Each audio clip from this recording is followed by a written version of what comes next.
Hello everyone. हमारा topic चल रहा था बैंक ऑडिट और लास्ट सेशन में हम 4 टॉपिक्स कवर अप कर चुके हैं। लीगल एंड रेगुलेटरी फ्रेमवर्क को, how to conduct the bank audit, evaluation of internal control, verification of investments. हमारा आज का जो रिवीजन का टॉपिक रहेगा वो है वेरिफिकेशन ऑफ एडवांसेस का। वेरिफिकेशन ऑफ एडवांसेस, इसके 2 क्विक रिवीजन चार्ट्स बनाए हुए हैं। पार्ट 1 में हम general audit procedure and audit procedure in some special cases की बात करेंगे एंड पार्ट नंबर 2 के अंदर कुछ स्पेशल एस्पेक्ट जिसके अंदर verification of NPA provisioning, verification of corporate debt restructuring, verification of sale और purchase of NPA and verification of advances that are being made against the life insurance policies or the inventories. So start करते हैं first part के साथ, जिसमें हम general audit procedure and audit procedure in special cases की बात करने वाले हैं। जनरल ऑडिट प्रोसीजर में 3 मेन पॉइंट आ जाते हैं। First one, evaluation of internal control, second one, substantive procedures and third one is the recoverability. बहुत बेसिक पॉइंट है। इवैल्यूएशन ऑफ इंटरनल कंट्रोल की बात कर लेते हैं। इवैल्यूएशन ऑफ इंटरनल कंट्रोल, इसके अंदर as a auditor we need to examine the loan documentations. क्या बैंक लोन के एप्रोप्रिएट डॉक्यूमेंट्स एग्जीक्यूट कराता है? Validity of the recorded amount, जो अमाउंट रिकॉर्ड किए जाते हैं क्या वो एप्रोप्रिएट है? एंड सिक्योरिटी लोन के रेफरेंस में एग्जिस्ट करती है, सिक्योरिटी एनफोर्सेबल है, सिक्योरिटी की एप्रोप्रिएट वैल्यूएशन करवाई गई थी। B point, as a auditor we needs to examine whether the terms on which the loan are being sanctioned are being complied with, whether the end use of the funds is being examined by the officials. Whenever a loan is being sanctioned, the loan is sanctioned for a particular purpose. Whether the funds that are being disbursed by the bank are being used for that purpose only. Whether loan policy of the bank as well as the RBI norms, including the appropriate classification of advances, provisioning, are being complied with. And third one, review the operation of the accounts. Every account, जितने भी loans के account हैं, they needs to be reviewed periodically. तो क्या जो accounts का review है वो बैंक के द्वारा रेगुलर बेसिस पर कराया जाता है या नहीं कराया जाता? Once internal control is being evaluated, that is test of controls are being performed, तो उसके बाद फिर आप आगे फर्दर सब्सटेंटिव प्रोसीजर्स को परफॉर्म करते हैं। Substantive audit procedures, substantive audit procedures के अंदर आप नंबर 1 वैल्यूएशन को चेक करेंगे। Verify that amount included in the balance sheet in respect of advances are outstanding at the date of the balance sheet. क्या actual में ये amount जो balance sheet में दिखाया गया है वो आउटस्टैंडिंग था भी या नहीं था? नंबर 2, जो एडवांस दिखाए गए हैं एक्चुअल में वो ड्यू थे या नहीं थे? Verify that advances represents the amount due to the bank. और जितना अमाउंट आउटस्टैंडिंग है क्या उसके एप्रोप्रिएट डॉक्यूमेंट्स, लोन डॉक्यूमेंट्स जो उस अमाउंट को सपोर्ट करते हैं, क्या वो अवेलेबल हैं? Ensure that outstanding amount is appropriately supported by the loan documents. Ensure that कोई भी एडवांस अनरिकॉर्डेड नहीं है। बेसिकली यहां पर हम क्या चेक कर रहे हैं? उन एडवांसेस की completeness. Verify the appropriateness of basis of valuation. तो यहां हमने क्या चेक कर लिया? वैल्यूएशन। ये सब क्या है? वही असर्शंस जो इन जनरल ऑडिट प्रोसीजर्स के अंदर ऑडिटर एग्जामिन करता है। Ensure that recoverability of the advances is recognized in their valuation। जैसे जब आप assets की क्लासिफिकेशन करते हैं तो आप असेट्स को क्लासिफाइड करते हैं secured, unsecured. Secured amount means जो एडवांस उसके अगेंस्ट एक सिक्योरिटी अवेलेबल है। तो बाकी अमाउंट अनसिक्योर्ड कैसे? मान लीजिए 20 लाख का लोन है, आपके पास जो सिक्योरिटी अवेलेबल है वो 15 लाख की है, तो 15 लाख रुपए वो सिक्योर्ड हो गया और 5 लाख रुपए अनसिक्योर्ड हो गया। और आगे क्वेश्चन राइज होता है कि जो ये सिक्योरिटी आप कह रहे हैं इसकी वैल्यू 15 लाख रुपए है, क्या ये रियलाइजेबल वैल्यू है ना, जितनी रिकवर की जा सकती है? Check. Advances are disclosed, classified and described in accordance with the accounting principles, statutory requirements, legal requirement, regulatory requirements. Advances are disclosed, classified and described in accordance with the recognized accounting policies, statutory and regulatory requirements. Ensure कि जो appropriate provision है towards the advances they have been made as per the RBI prudential norms. General topic है। Third one, examination of recoverability. Review the periodic statement submitted by the borrowers indicating the extent of compliance as to terms and condition. जैसे cash, credit and OD limits के अंदर inventory की monthly, quarterly statement submit की जाती है कि कितनी inventory available है। Based upon that drawing power is being calculated by the bank. Review the latest financial statements of the borrower so as to determine the financial stability, profitability and financial position of the borrower. Based upon that the limit of cash credit, limit of overdraft may be reset. Review the inspection reports. Review the auditor's report in case of borrower enjoying aggregate credit limit of 10 lakh or above for the working capital. It is as per the requirement of RBI circular that every borrower who is availing the working capital limit of rupees 10 lakh or above from the banking system, they are required to get their financial statements audited by a chartered accountant and the audit report is being submitted with the bank.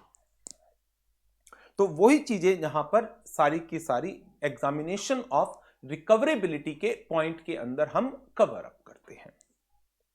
So this is about the general audit procedures. Now अब बात आ जाती है audit procedure इन special case. ये important topic है। General procedures पर मुझे नहीं लगता कि फाइनल लेवल के ऊपर एज सच कोई क्वेश्चन फ्रेम किया जाएगा। हाँ, स्पेशल केसेस उनके ऊपर क्वेश्चन फ्रेम हो सकते हैं। पहला case, asset classification. Classification of assets into standard, substandard, doubtful, loss, secured, unsecured, advances in India, advances outside India. Examine the appropriateness of the classification made by the branch, particularly to find out any threats to recovery। और threats to recovery के basis पर advances को हम classified कर सकते हैं standard, substandard, doubtful and loss assets की categories के अंदर। Number 2, examine whether the secured and unsecured portion of the advances is being appropriately segregated or not, because in a relation to unsecured advances 100% provisioning is required in most of the cases. Check appropriate provisions are being determined and provided for। जैसे provisions for NPS, जब आप NPS का provision बनाते हैं substandard assets का, doubtful assets का, loss assets का, तो क्या उसको एप्रोप्रिएटली डिटरमाइन किया गया है या नहीं किया गया है। Fourth, where it appears that किसी अकाउंट में इनहेरेंट वीकनेस है, मींस वो अकाउंट एनपीए होने लायक है बट बैलेंस शीट डेट के नियर उस अकाउंट में कुछ क्रेडिट्स करा दिए गए so as to make the account regular. तो ऐसे अकाउंट्स को सब्सिक्वेंटली ट्रेस करना चाहिए कि जो इसमें डिपॉजिट कराया गया था वो जेन्युइन सोर्सेज से कराया गया था. If the amount is deposited into that account from the genuine sources, then the account need not be classified as the NPA. But if the account has inherent weakness and the amount is deposited in the account just to make it regular, and thereafter weaknesses in the account is clearly observed, in that case account needs to be classified as the NPA. Where it appears that account has inherent weakness and few credits near the balance sheet tries to make it regular, the account should be classified as the NPA. However, if the account is regularized before the balance sheet date by payment of overdue amount through the genuine sources, then that account need not be treated as the NPA. Next one, where subsequent to repayment by the borrower, जिसके कारण account regular हुआ, the branch has provided further funds to the borrower. तो auditor को check करना बहुत जरूरी है कि जिन सोर्सेज से ये फंड्स डिपॉजिट कराए गए थे बैलेंस शीट डेट के नियर, क्या वो जेन्युइन सोर्सेज से थे या नहीं थे. इससे रिलेटेड क्वेश्चन जनवरी 21 के एग्जाम में भी पूछा गया है असेट क्लासिफिकेशन से रिलेटेड. नेक्स्ट, अब हमारा दूसरा स्पेशल केस आ जाता है. दूसरा स्पेशल केस ये है ड्राइंग पावर के ऊपर, डीपी कैलकुलेशंस. ड्राइंग पावर किन लिमिट्स के अंदर निकाली जाती है? ड्राइंग पावर बेसिकली कंप्यूट की जाती है कैश क्रेडिट में, ओवरड्राफ्ट लिमिट के अंदर. वहां पर देखो, एक तो होती है सैंक्शन लिमिट. सैंक्शन लिमिट, मान लीजिए एक बोरोवर की लिमिट जो सैंक्शन की गई वो थी 50 लाख रुपए की. दूसरा है ड्राइंग पावर. ड्राइंग पावर है 80% ऑफ सिक्योरिटी वैल्यू.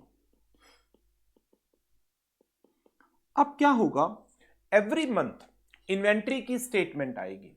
मान लीजिए पहले महीने इन्वेंट्री आई 1 करोड़.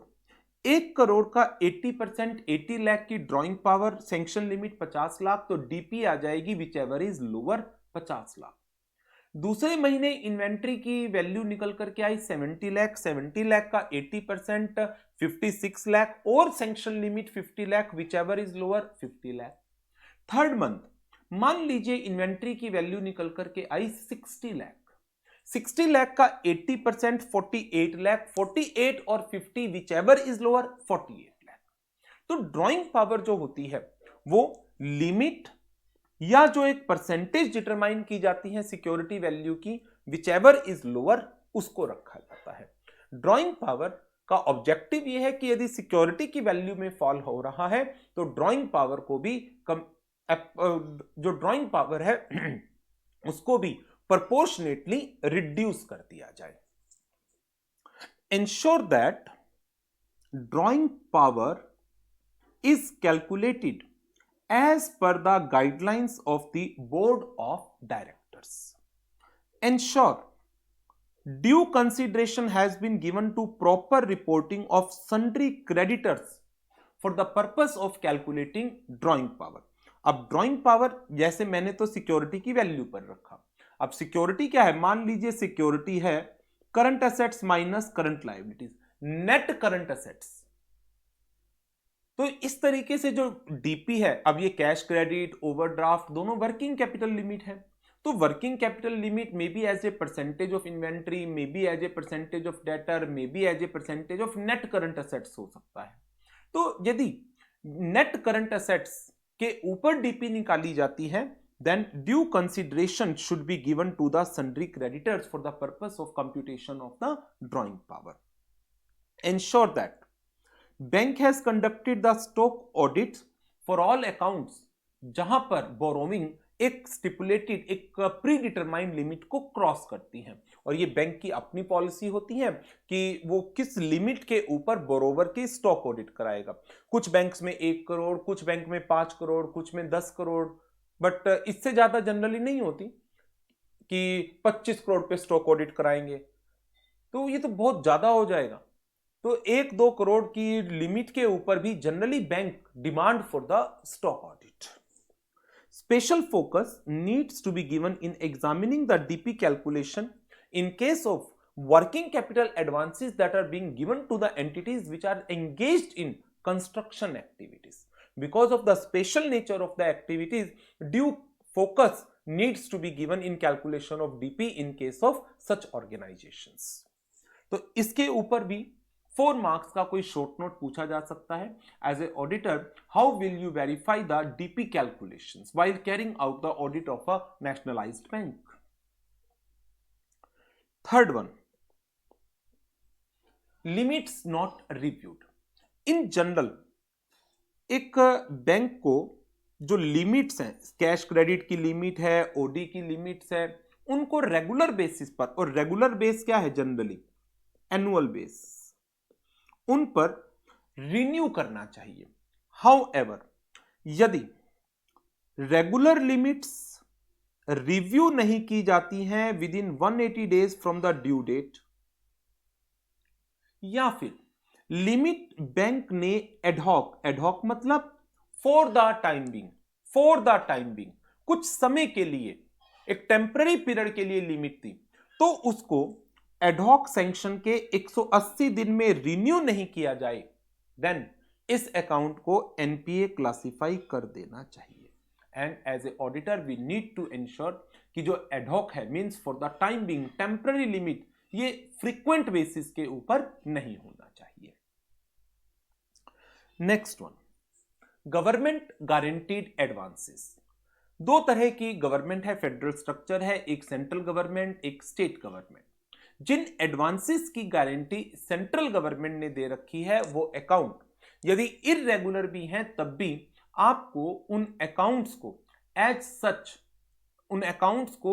सच जो इनकम रिकॉग्निशन नॉर्म्स का पर्पस है, उसके पॉइंट ऑफ व्यू से एनपीए क्लासिफिकेशन में नहीं जाना चाहिए।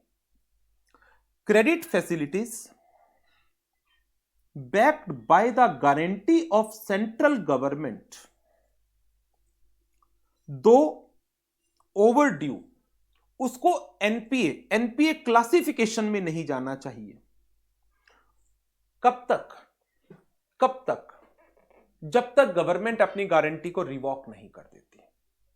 ठीक, 2 चीजें हैं, ध्यान देना, सेंट्रल गवर्नमेंट और स्टेट गवर्नमेंट की गारंटी पर। मैं पहले आपके साथ बात कर रहा हूं सेंट्रल गवर्नमेंट। सेंट्रल गवर्नमेंट ने गारंटी दे दी और अकाउंट में प्रॉब्लम है, एक तो बात हो गई क्लासिफिकेशन की और दूसरी बात हो गई इनकम रिकॉग्निशन की। आप क्लासिफाई करेंगे अकाउंट को एनपीए। अकाउंट की क्लासिफिकेशन एनपीए तभी होगी जब गवर्नमेंट ने अपनी गारंटी को रेपुडेट कर दिया है, मींस कैंसल कर दिया है। गवर्नमेंट ने कहा नहीं, टर्म्स एंड कंडीशंस का कंप्लायंस नहीं हुआ और हम अपनी गारंटी कैंसल करते हैं, तो ये अकाउंट एनपीए क्लासिफाई होगा। अदरवाइज दो अकाउंट इज ओवरड्यू, इररेगुलर चल रहा है, बट आप उस अकाउंट को परफॉर्मिंग मानकर चलेंगे यदि गवर्नमेंट ने अपनी गारंटी कैंसिल नहीं की है तो। हां, इनकम की यदि बात करें, यहां पर थोड़ा सा डिफरेंस है।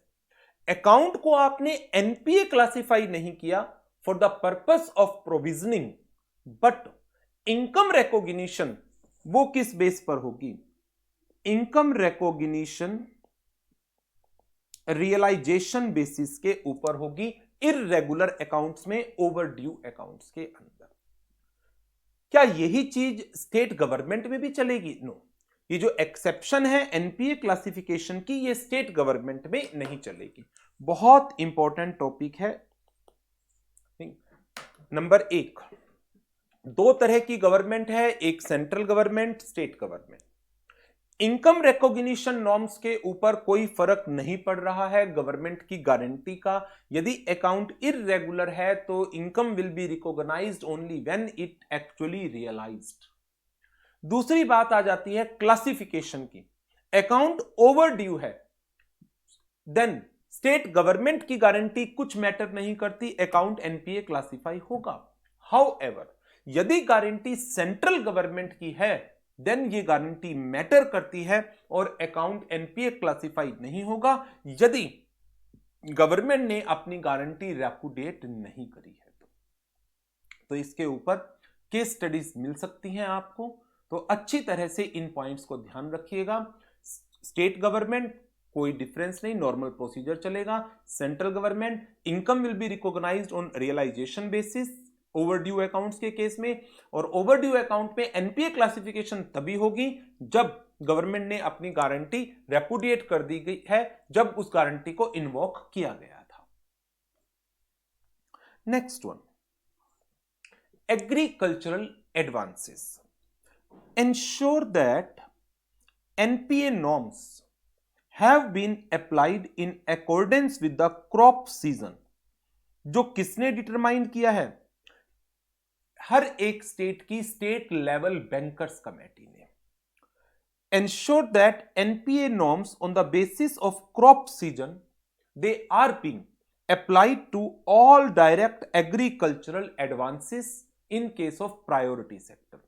जैसे एग्रीकल्चरल एडवांसेस में दो तरह के एडवांस होते हैं, शॉर्ट टर्म और long term. Short term advance आ जाता है कि जब ओवरड्यू 2 क्रॉप सीजन से ज्यादा हो जाए।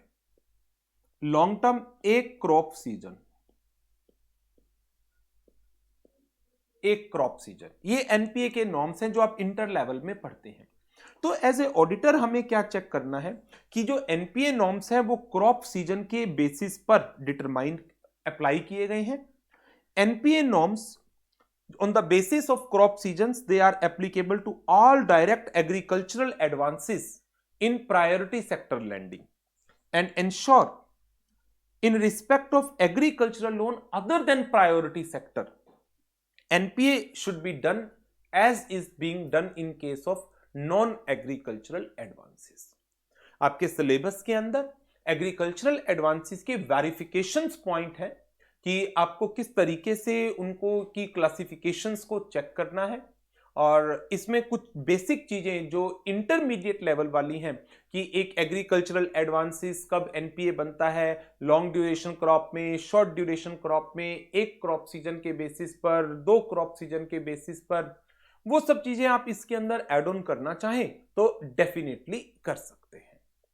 तो ये हमारा पहला पार्ट था about the verification of advances का, जिसमें हमने जनरल ऑडिट प्रोसीजर, जिसमें टेस्ट ऑफ कंट्रोल आ गया, सब्सटेंटिव प्रोसीजर आ गए, एग्जामिनेशन ऑफ रिकवरेबिलिटी आ गई, और दूसरा ऑडिट प्रोसीजर इन स्पेशल केसेस जिसमें एसेट्स की क्लासिफिकेशन आ गई, एडहॉक लिमिट्स की बात हो गई, ड्राइंग पावर कैलकुलेशंस की बात हो गई, गवर्नमेंट गारंटीड एडवांसेस की बात हो गई एंड एग्रीकल्चरल एडवांसेस की बात हो गई। तो एक बार अब इस सेशन को, इस वीडियो को मैं यहीं पर कंप्लीट कर रहा हूं, और आप इनसे रिलेटेड जो केस स्टडीज क्वेश्चन बैंक में या मेन बुक के अंदर दी हुई है उनकी प्रैक्टिस करिए, और इसके बाद जो वेरिफिकेशन ऑफ एडवांसेस का सेकंड पार्ट है जिसके अंदर मैं आपके साथ 4 मेन पॉइंट डिस्कस करने वाला हूं, एनपीए प्रोविजनिंग का, और कॉर्पोरेट डेट रिस्ट्रक्चरिंग का, and third one sale and purchase of NPA का, सेल और परचेज ऑफ एनपीए एग्जाम में आया भी था आपकी बार, and fourth verification of advances against life insurance policies और इन्वेंट्री। तो इस रिवीजन सेशन को मैं यहीं पर कंप्लीट कर रहा हूं। क्वेश्चन जो केस स्टडीज हैं वो मेनली इन्हीं स्पेशल केसेस के ऊपर है, इसकी प्रैक्टिस करिए और उसके बाद फिर नेक्स्ट वीडियो को देखिएगा। Thank you very much and good bye.